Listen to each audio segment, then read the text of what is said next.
Of से आजादी के नारे के साथ social democratic party of India SDPI ने पिछले 1 साल पहले मालेगांव में कदम रखा। उस वक्त से लेकर आज तक हम लोग चाहे सेंट्रल इश्यूज हो या लोकल इश्यूज हो, हमने हर मुद्दे पे आवाज उठाई है, यहां तक कि हमको जेल का मुंह भी देखना पड़ा। आज प्रेस कॉन्फ्रेंस रखने का मकसद यह था कि एसडीपीआई पार्टी पूरी ताकत से मालेगांव में इलेक्शन लड़ेगी। दूसरा, पार्टी की कारगुजारी के ताल्लुक से मैं ये कहूंगा कि जॉगिंग ट्रैक से लेके आज तक जितने भी मामला शहर में हुए हैं, एसडीपीआई पार्टी ने हर मामले में बोला है। यहां तक कि शहर में आज अपोजिशन का रोल अगर कोई कर रहा है तो मैं समझता हूं वो सिर्फ और सिर्फ एसडीपीआई पार्टी कर रही है। इसका मिसाल उदाहरण मैं देता हूं आपको। गुज़िश्ता कुछ दिन पहले मुशावरत चौक पर सुलेमानी रोड का काम शुरू हुआ। मैंने अपनी मेरी बाइट में कहा था कि वो रोड को रिमूव किया जाता है, उस पर मुरूम और खड़ी वगैरह डाली जाती है, मगर ऐसा कुछ हुआ नहीं। वहां पे रोड के ऊपर रोड, जो माजी में ये कहा करते थे कि बकरी पेशाब कर दे रोड बह जाता है, ऐसा कुछ वहां पे हुआ नहीं। उस मामले में भी हम लोग सरकारी दरबारी काम हम लोग कर रहे हैं। आरटीआई का आज तक मैं समझता हूं 1 तारीख को हमने आरटीआई फाइल किया है। वो हमारा आरटीआई का रिप्लाई देने से कासिर है, हमारा फोन नहीं उठाते और फोन उठाने के बाद भी वो आनाकानी करते हैं रिपोर्ट देने में हमको। ठीक है, वो कब तक करेंगे, हम अपील में जाएंगे। दूसरा, आज वार्ड नंबर 17 के ताल्लुक से हमने एक रोड का, जो नाकिस रोड थी, उस ताल्लुक से भी हमने आवाज उठाई। वो रोड को हमने हाथ से निकाला, हाथ से उखाड़ा। 4 दिन पहले वहां के कोई ने झाड़ू दे के गया मिट्टी हटाने के लिए। 4 दिन के बाद मिट्टी हटाने के 4 दिन के बाद वहां पे डामर डाला गया। रहेगा क्या वो रोड? नहीं रहेगा। आज जो करंट में अभी मालेगांव स्कूल के पास एक रोड का काम चालू है, वहां भी यही हाल देखने को मिला। शुरू में जैसे ही रोड का काम शुरू हुआ, माजी आमदार ने कहा कि 80 लाख रुपए के रोड का काम है। जब मालूमात ली गई तो उसका एस्टीमेट 90 लाख का है, तो 10 लाख का यहां भी झोल है। वो रोड एक्चुअल जो है अब्बास नगर चौक से लेकर मालेगांव स्कूल तक है। वो रोड डिवाइडर वाला है, उसकी चौड़ाई देख सकते हैं, उसकी लंबाई देख सकते हैं, मगर असल वो रोड कहां शुरू हुआ? मालेगांव स्कूल से लग के एकदम बाजू में। और मैं समझता हूं जो साइज एस्टीमेट में ली गई है उसका आधा है।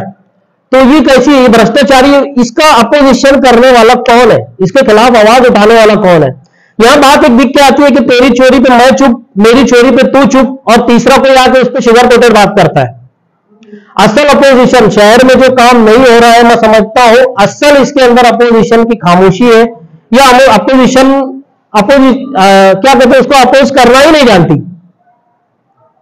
अपोजिशन आज की तारीख में अगर कोई कर रहा है तो एसडीपीआई पार्टी कर रही है, और इंशाल्लाह आगे भी हम लोग करेंगे।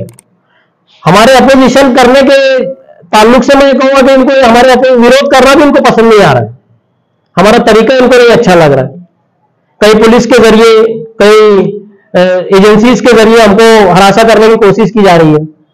गुज़िश्ता 8 दिसंबर को आपने देखा होगा हमारे जनरल सेक्रेटरी को आजाद नगर पुलिस स्टेशन में तलब किया, सिर्फ इसलिए कि तमिलनाडु के एक सिटी के अंदर प्रोटेस्ट हुआ, तो उसकी कोई फोटो उन्होंने सोशल मीडिया पे शेयर की। ये कोई क्राइम है क्या? कोई जुर्म है क्या? उनसे बुला के उनसे सवाल जवाब किया गया कि ऐसा नहीं और वैसा नहीं, शहर का माहौल खराब हो। एक पीसफुल प्रोटेस्ट का फोटो अगर पार्टी प्रमोशन के लिए कोई सोशल मीडिया पे अपलोड कर रहा है तो उसमें कौन सा क्राइम है? पीछे एजेंसीज के जरिए भी हमको हरासा करने की कोशिश की जा रही है। तो मैं मुखालफिन से सिर्फ यही कहूंगा कि आप पुलिस पे लगाओ या एजेंसीज को हमारे पीछे लगाओ।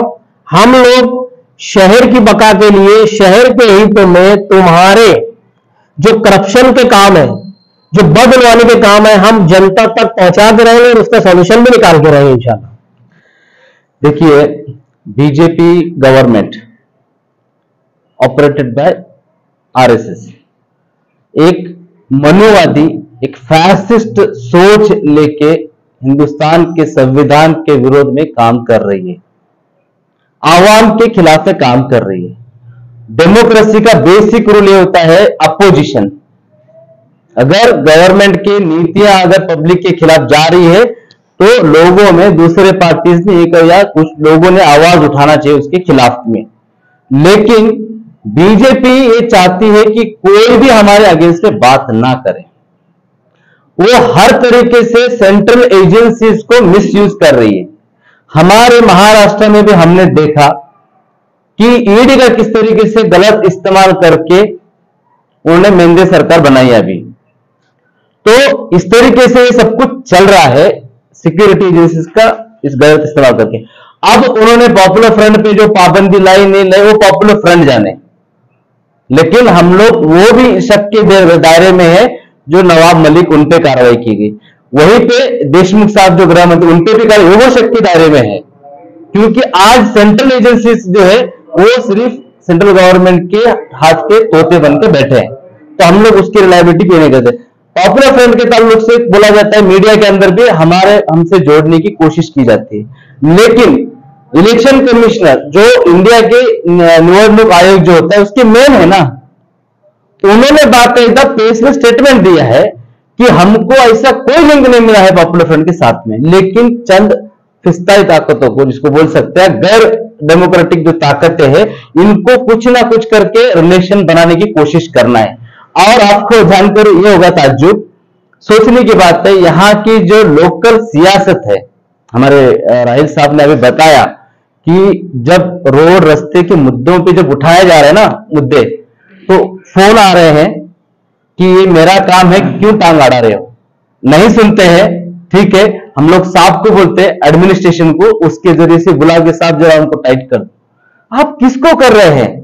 लोगों का आवाज उठाने वालों को आप एडमिनिस्ट्रेशन से डराएंगे? तो ये बिल्कुल साफ है, इलेक्शन कमीशन ने बोला कि पॉपुलर फ्रंट का हमारा कोई रिलेशन नहीं है। इलेक्शन कमीशन के बोलने के बावजूद एसडीपीआई ने भी क्लियर स्टैंड रखा है।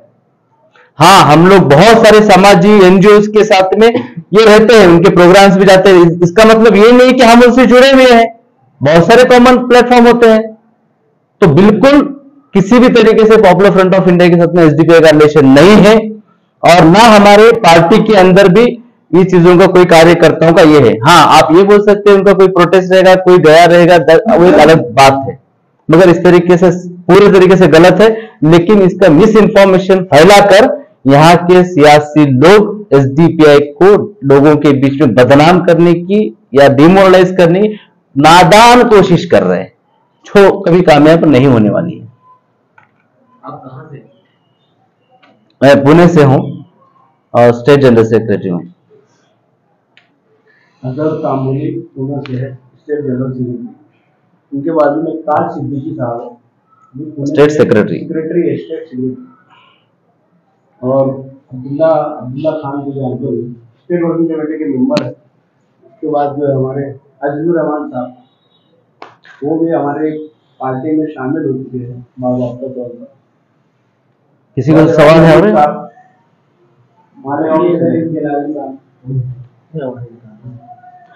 सवाल हो गया? सवाल है।